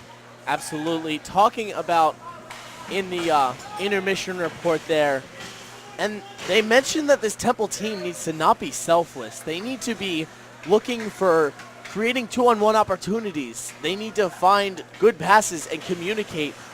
And as Taylor always asks Mike, what does Coach Speaks tell them in the locker room? Mike Zingroni's answer, you need to communicate more. You need to be better on the ice as a team. You need to work as a team better. And we're seeing it right now as Trevs completes a pass all the way up the length of the ice.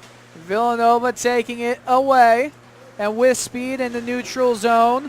It's Timothy Arena. He lost it. Charles Giazza shuffles it back into the Villanova zone. Before racing up with it is Brett McKell. Brett McKell, right corner, stops. Max Hucker against him. McKell comes together with Hucker before the puck squirts to Ian Bowles on the right side. Bowles seemingly tripped over the blue line almost and losing the puck.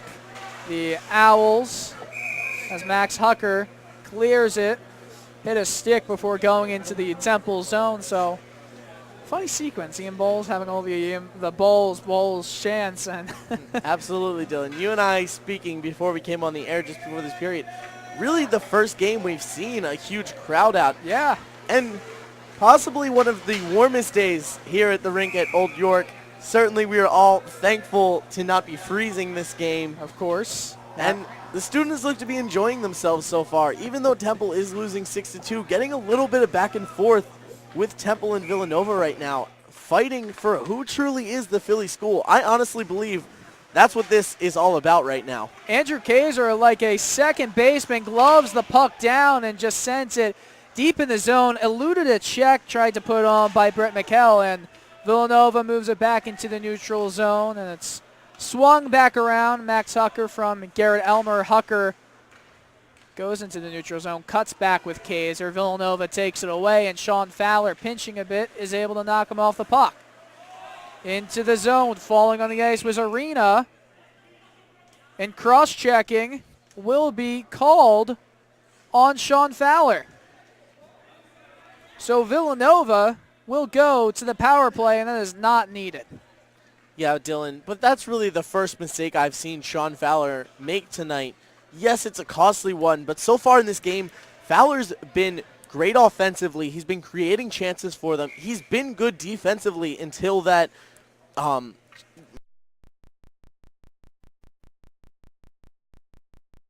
one. Villanova on the power play coming into this game, a 13% conversion rate. Temple actually had a 0.3 higher power play rate all the way to the other side. Osborne Shelley came out to face him and made the save as Kyle Smedley in the corner. 3 Villanova players on him. 4, make it 4. Top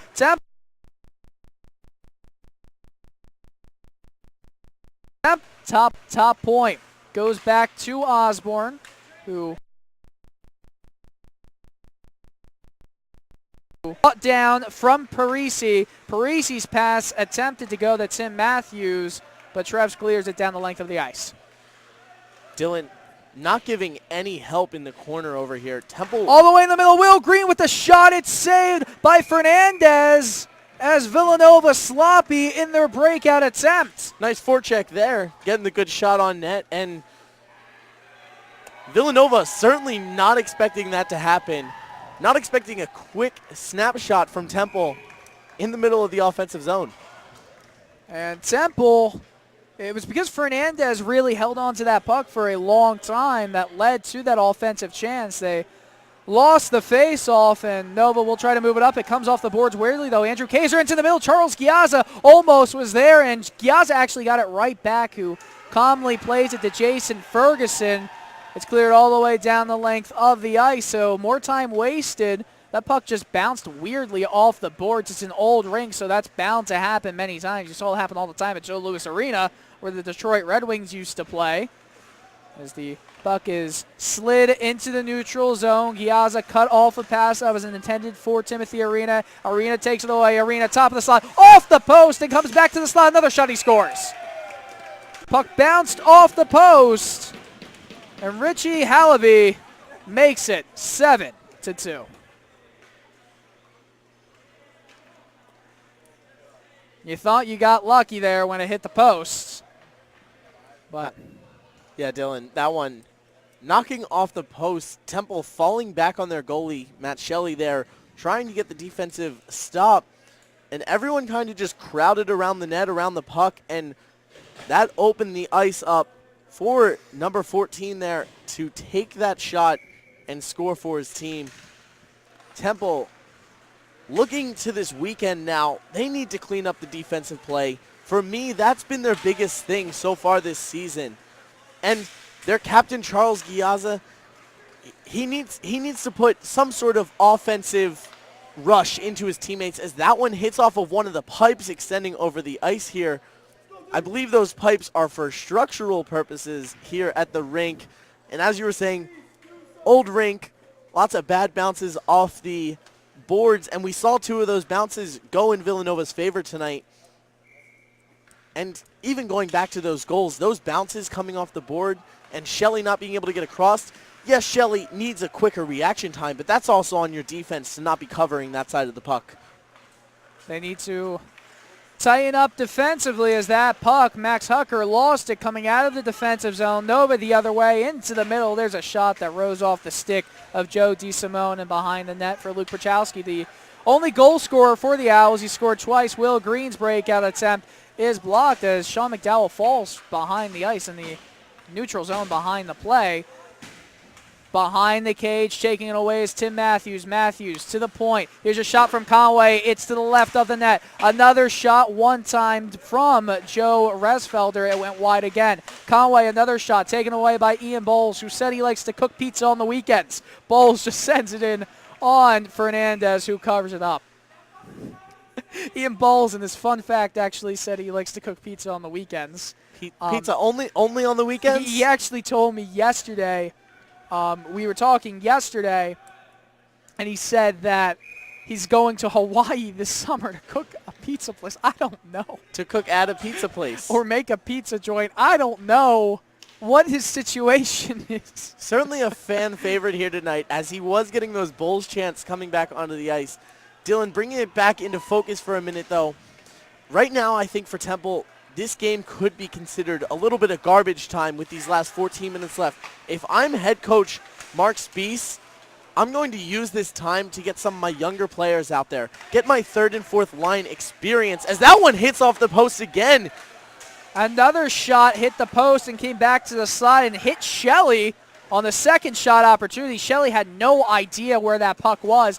Villanova pressuring again, and you're absolutely right. They should use this time to get their younger players. They're actually doing it with Jared Giovon out on the ice. Michael Iannari can't get the pucks calmly off the boards as the play is just sent into the Villanova zone, and the puck is retrieved by them. A long stretch pass goes off the stick of Joey.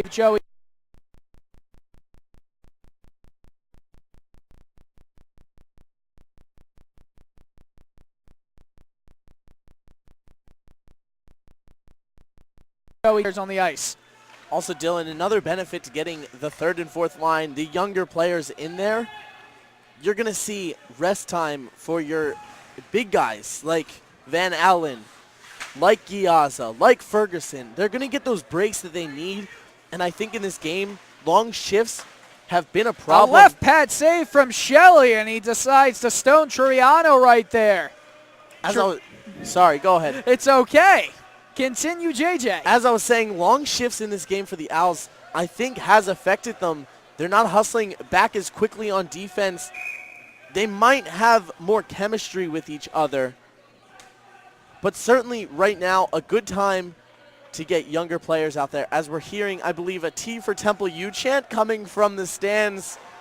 As Temple does trail in this game 7-2 with 13 minutes, 22 seconds left. Being outshot 41-18 in this game, Dylan. Against Temple, they've been outshot on average 45-30.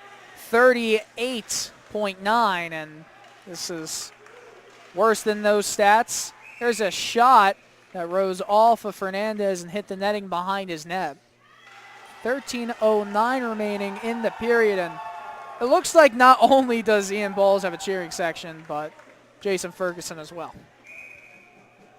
As he's out on the ice, face off to the left of AJ Fernandez. Ferguson, a shot from the point. It goes wide of Fernandez to his right. Villanova trying to take it away, but Garrett Elmer thought he kept it in, but they're going to say it's offsides.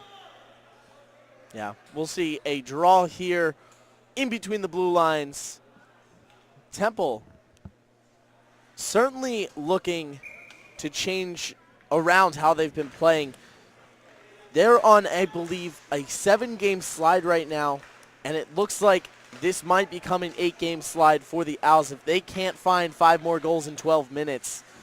As a nice play between the legs from Parisi, gets to the puck to the slot, but Garrett Elmer, his diving poke check, kept it away from Osborne. It goes all the way back into the Villanova side for Jim Conway to take it. Conway having to deal with the ref was Reisfelder, and the puck is in the left half boards of the Villanova zone before popping out to the neutral zone. Elmer was breaking in on it. Connor Lordy was able to keep Osborne at bay for the moment. Lordy, Andrew Kaiser and him coming together. Lordy got the puck into the neutral zone. Andrew Kaiser now. Kaiser gets it to Elmer. Elmer trying to drive towards the net. Jim Conway keeps him away from it. Fowler's open at the right point, at the right circle. His shot goes off the pad of Fernandez and stays in play, but bounced high up in the air in the corner. Lordy cuts that pass that was intended for Jumno Kim off, and it goes to the Villanova zone. Conway to play it. Bowles keeps it in. Ian Bowles behind the net. He sends it. Conway fighting for it. Luke Wachowski as well, and Will Green also pokes it a little farther ahead. Osborne is checked from the speeding Max Hucker into the play. Behind Fernandez into the corner boards, the left half boards. Bowles, his shot. It's sticked away before hitting the netting behind the glass, or above the glass, and with 11:30 left, face off to be held again to the left of Fernandez. AJ Fernandez comes into this game a 2-3 record, .888 save percentage. Matt Shelley an .868, 2-5 record. Dylan, as I said, there's a glove save from Shelley, but as I said earlier in this broadcast, Temple head coach Mark Spies hopeful to see Ben Auerbach back in goal for the team, hopefully next weekend as they take on couple of games next weekend. And we're going to see Jared Giovanni in the circle here. Good to see the young players out on the ice, certainly trying to get everyone exposure time. Shelley getting this extra time in goal with Auerbach's injury. But once Auerbach is back, I think this Temple season is going to turn around. Yeah, as well as Brendan Ondick, who has scored 50 points last season as a freshman in 30 games. So not having him on the ice at this moment the last few games has really hurt Temple offensively. And we talked about being able to roll the lines. It's something they probably should be doing, not just late in games that are already lost, but it can provide a lot more offensive output to the rest of the lineup. Absolutely, Dylan. And rumor has it that Ondick will be back for tomorrow's match up versus Towson. And that's good news for the Owls, as he is one of their best scorers on this team. Giazza currently leading the team in goals. But a shot that goes to off the glove of Shelley and into the side of the netting. What did you say? I'm sorry. If Ondick is able to stay healthy, I think he can also lead this team in goals come later in this season. It's a long season. They play hockey from September all the way up to almost the beginning of March. And yeah, it's hard to stay healthy all that time, but it comes down to players taking care of themselves and making sure that they're not getting hurt on the ice, teammates looking out for each other. Jack Marecki tried a Michigan behind the net to put it in on Shelley. It didn't work out for him, but that would have been a spectacular goal to watch. A little bit of showboating. At this point for Villanova, it's a bit deserved. A penalty is being called, not an icing. penalty against Villanova is called. The Temple Owls will be going on the Pub Web power play here with 9:54 remaining in the final period of play. Looks like Patrick Coe is going to be the offender here. Top line out for the Owls in this power play, and still hopeful that they're going to get themselves back into this game, if not score a couple with these last 10 minutes of the third period. Giazza at the right point gets it across to Trevs at the left point. Kaiser behind the net, finding it deeper to Nick Van Allen. Van Allen, the most uncomfortable spot for a puck to be for a goalie, is behind his own net. Kaiser, left circle, swings it below the net for Van Allen again. Van Allen fighting for the puck, sends it off into the neutral zone. That was Andrew Kaiser, or actually rather Sean Fowler, excuse me. Again, they're on the opposite side. Andrew Kaiser, his pass tips off of Sean Fowler, and eventually Charles Giazza slaps it into the Villanova zone. In the left half boards, Temple's fighting to regain possession of the puck. Ryan Trevs gets it, skates to the point, but gets it to Kaiser. Kaiser, who has a shot from the left circle. There's another shot that came from the right circle, and Charles Giazza went wide. Andrew Kaiser back up to Trevs. It went from Van Allen to Charles Giazza. His shot rising again over the net, and Villanova on a breakaway. Hallaby in on goal. He shoots forehand score. It's 8-2 for Villanova, and they score shorthanded. And if there was any hope to spark some life, that life has been extinguished. Dylan, one thing I noticed on that play, Shelley coming way out of his net as the attack approached. Don't necessarily agree with that positioning. Well, you have to challenge the player coming in on goal. I understand what you're saying, but again, on the breakaway, there's not much you can do. Defensively, it just gets off the glass and bounces over Temple's players. And again, Charles Giazza, great shot, but the accuracy tonight, at least, has not been there for him, unfortunately. Max Hucker behind his own net. Remember, Temple on the Pub Web power play, 40 seconds remaining in it, 8.5 minutes remaining in the game. Max Hucker's pass is cut off, and Nova just clears it for Ian Bowles to chase back into his own zone. 28 seconds remaining on the power play. Bowles to Max Hucker. Hucker's pass, I think it intended for Will Green, but it hit a speeding Luke Brachowski, who was cutting across the neutral zone. Puck's just swung out. No one's on the left point for Temple. Matt Shelley has to just tap it forward for Max Hucker to get. And Hucker, with 3 seconds left on the man advantage, is forced to peel back and circle around as Christopher Parisi's forward check was enough to get Villanova back on even strength. Big hit late on Ian Bowles in the corner. Temple the other way. Brachowski in the right circle. Puck finds its way back out to the neutral zone. And Jason Ferguson just sends it deeper. Puck almost hit a referee, and in the neutral zone, players are fighting for it. It squirts out to Ferguson in the right point, in the right side of the neutral zone. He has a lot of speed. He just sends it in on goal and actually pinches and chases it in the corner, who just backhands it to the opposite corner to the left of Fernandez. And Villanova, they're sitting happily on an 8-2 lead. They just got it from Hallaby's breakaway, shorthanded goal. That puck hit something on the bench of Villanova. 7 minutes exactly remaining, and the whistle is blown. A stretch of rough games for Temple. Absolutely, Dylan. Coming off of an 8-1 loss last Friday night versus William Patterson, a team that came into that game, I believe, with only 2 wins on their season coming in. And Temple right now just struggling as a hockey team due to injuries and due to star players being out. Another part of that losing streak might honestly be the energy, and right now, Temple getting a lot of energy from their crowd. I like to see the student representation at these kind of games.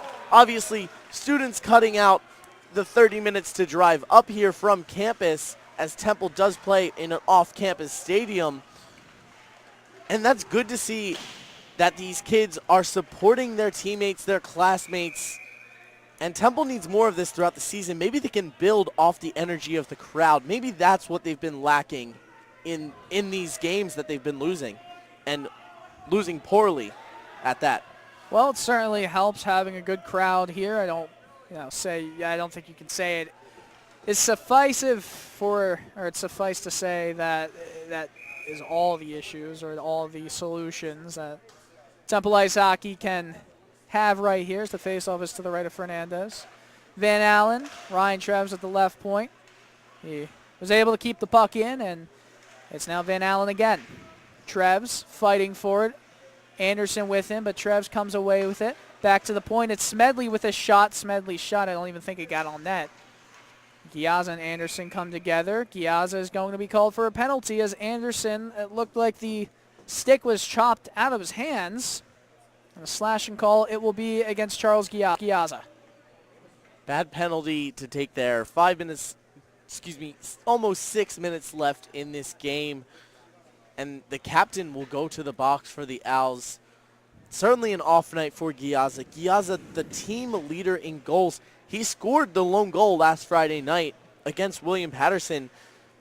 And I believe that one did come early. It was only a 2-1 or 3-1 game at the time he scored. So certainly his team still had a chance to get back in it. And tonight, Perchowski scoring, making it a 3-1 game. Temple wasn't completely out of it. They still had chances, but they weren't able to capitalize on coming back and using that momentum from the goal. Under 6 minutes remaining in this game, Brachowski had a chance to go in a one-on-one alongside Brett McCall, but the puck bounced off his stick into the Villanova zone. Brachowski still fighting for it, and Temple, they're going to take control of it as Andrew Kaiser comes back, and Kyle Smedley just wastes more time, sends it into the Villanova zone, but it couldn't get past Brett McCall, so he's able to take the puck. Through the neutral zone, goes into the left side with some space. It's Tim Matthews who plays it off behind the boards. Treves hitting Parisi. Brachowski clears. Another thing that I've been keeping my eye on is, number 11, Michael Osborne of Villanova. After scoring 2 goals only 10 minutes into this game, he's still searching for his hat trick. Almost had a third as well. Didn't happen for him. Luke Brachowski aggressively trying to spring the Owls on the short-handed Richie's penalty kill. Brachowski also looking for his hat trick as he has the only scoring for Temple tonight.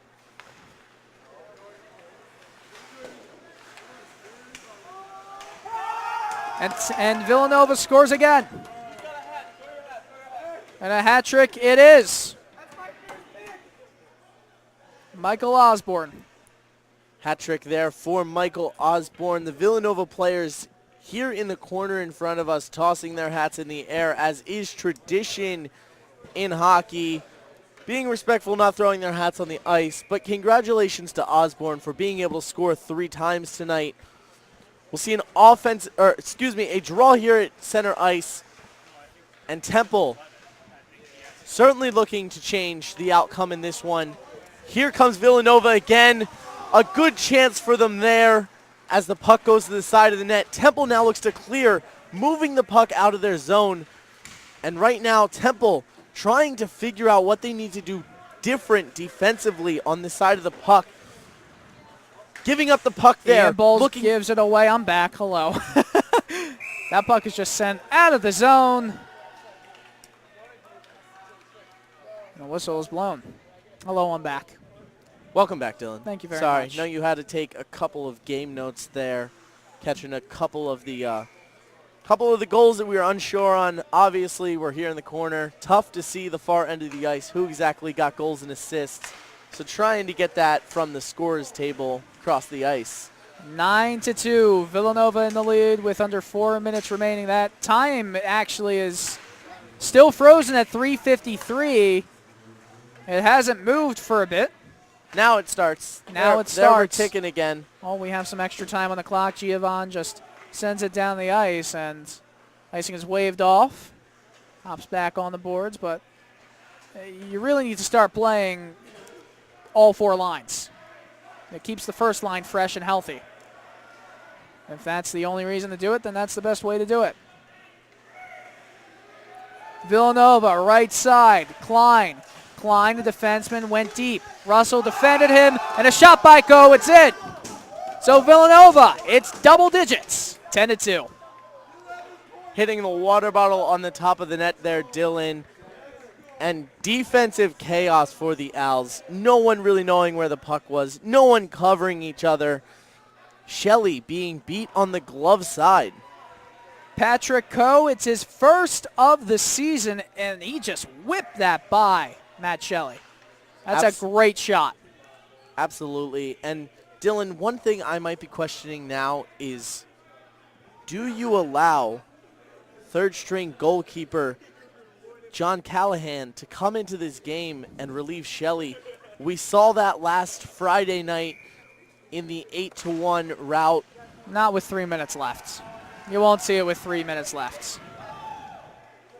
Connor Lordy now.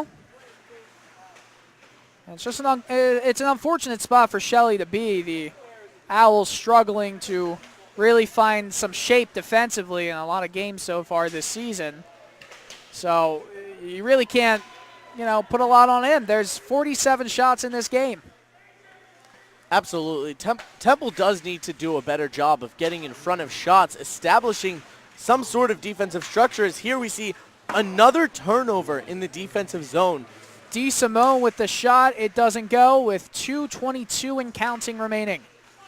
Into the zone. There's a shot left pad save from Shelley, and Lordy was able to just backhand it to safety. Lurking was Brett McCall, who has 3 goals in the season. Lordy, a good job there to keep him at bay. So whistle is blown. Back to what we were talking about a minute ago, Dylan. Shelley in this game giving up 2 goals that he had no shot on to defend. Obviously catching that bad bounce off of the backboard. And to me, that, yes, it was the first 2 goals early for Villanova, but that changed the momentum of this Temple team. They came out wanting to beat Nova, losing 4-3 to them in overtime in the City 6 tournament. They came out with a fight tonight, and Nova shut them up very quickly, scoring 2 almost garbage goals, I think you could call them, being able to get the deflection off the back there. Ferguson off the boards in the neutral zone. It goes into the Villanova zone. Ferguson pinched in the left point. He actually made a play while taking a hit and sending Parisi down to the ice. Elmer trying to find the puck. Kaiser, his forecheck, wins it for Elmer. Elmer, his shot, glove save Fernandez. As Elmer falls to the ice. Under 2 minutes to play now. And for Villanova, a game to remember, 10-2 on Temple's home ice. For Temple, certainly one to leave in the past. Move on in this season. Dylan, what's one takeaway from this game that Temple needs to change tomorrow when they visit Towson? They need to have more of a defensive shape, because a lot of the times when the puck was not on their 6 in the defensive zone, they couldn't get the puck to kind of break out, as we see a really nice move, pass all the way across into the far post. Could not be taken from Will Green. 1 minute remaining in this game. But really, for me, it's that defensive zone shape. They need to have better vision when they're not on the puck. They need to watch out for some passing lanes, and they need to close them. It just needs to be better. And it wasn't tonight. Thus, the 10-2 score with 37 seconds remaining. Max Hucker in his own zone. It's swung on there by Hallaby. And it's taken in the other corner by Arena. There's a shot, a big save from Shelley. The puck bounces up when he was just laying on the ice and falls onto his Temple tee. And he freezes it with 23.1 exactly remaining. Dylan, I completely agree with you on the defensive structure. Another thing that I want to see this team turn around, this 13.3% rate on their power play. Which is going down again tonight. They've been given opportunities on the power play. I believe we had, was it 6 power plays tonight that we saw for the Owls? There was a good amount. And they were unable to capitalize on any of them. I don't think we saw a power play goal at all tonight for Temple. We saw a couple from Villanova, and Temple's penalty kill could use a little bit of work, but that goes back to the defensive side of the puck. But when Temple has 5-on-4 hockey, they need to take advantage of that and put the puck in the net. Well, this game is over. It's one that Temple would rather forget. Villanova 10, the Owls 2. We're going to take a break, and we'll be back with the post-game show with Mike Zingroni and Taylor Snyder. Pleasure Dylan being Coyle. on the air Hey, with I you, was Dylan. going to finish that, JJ. Sorry for that, Dylan Coyle Dylan. and JJ, my house key. Pleasure being on the air with you tonight, sir. Very well Shaking done. the booth. Very well done. We'll be right back.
Welcome back, folks, to the York here in North Philadelphia. I am Taylor Snyder, joined here by Mike Zingroni. It's been that kind of day. It's been that kind of day. In case you weren't watching or you're just tuning in, Villanova defeated Temple. Final score was 10-2. Temple, 7 straight losses for the Owls.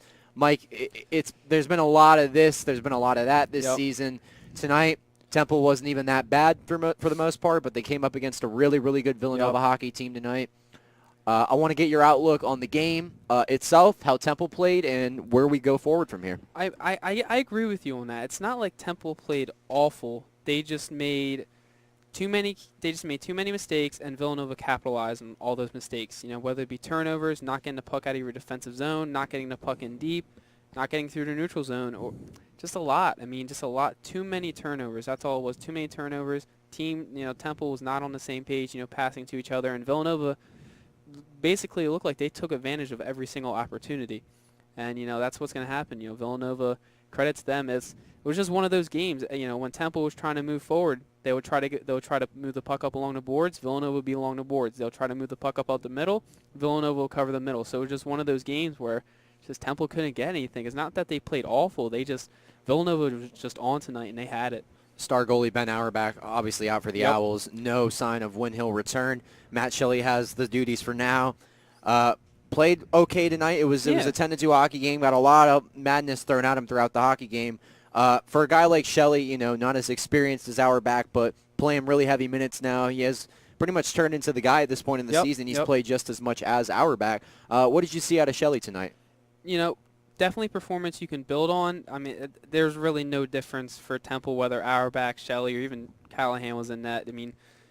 Let up more than 50-plus shots. You're not going to win this game 2-1. That's just the name of the game. Shots were a lot to a little tonight. Villanova created a lot more offense. It really, Mike, watching this game to me, Temple connected a lot better passing-wise, but defensively, it just seemed like that's what was the Achilles heel tonight for the Owls. Yeah. It's been a problem the past couple of weeks.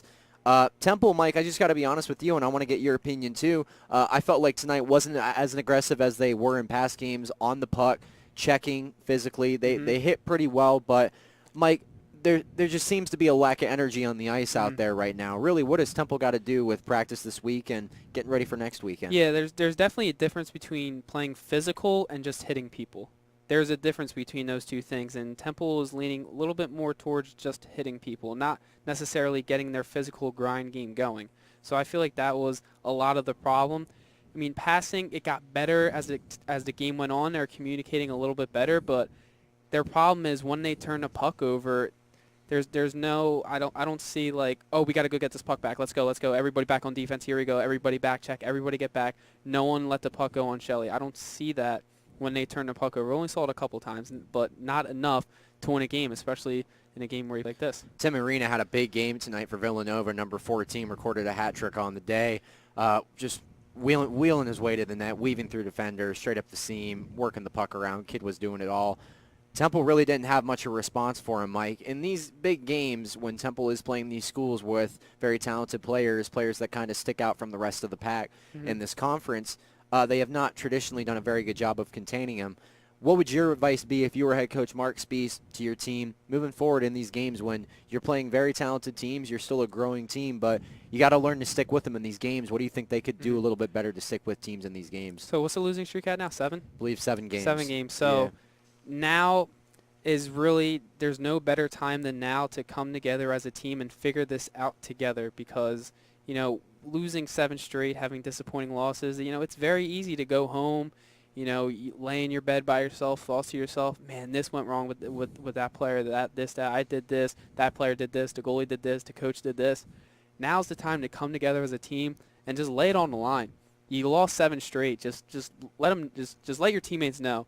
You want someone to play better, let them know to play better. The coach wants someone to play better, get in their face. The players want the coaches to be better. They want them to do something different in practice. Let them know, because obviously there's something off in the 7 straight losses.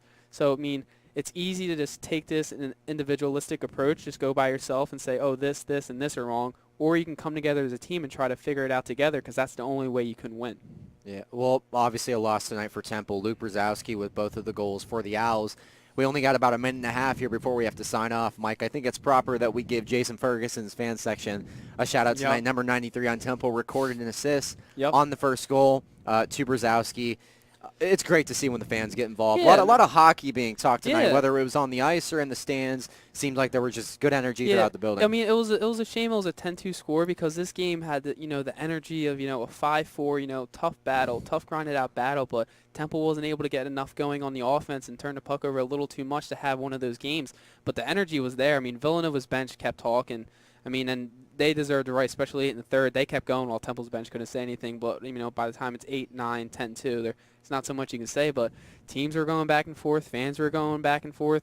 I even heard some parents chirping out there. Yeah. So I mean, it was a fun environment, and I'm sure the players were eating it up. It was just a shame we couldn't get a little closer game. Two schools with a lot of history, both on the ice, on the court, on the field. Doesn't matter. Villanova and Temple do not like each other. Villanova takes this round. Mike, final score: Villanova Wildcats 10, Temple Owls 2.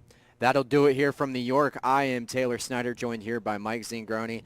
Signing off. Have a good night.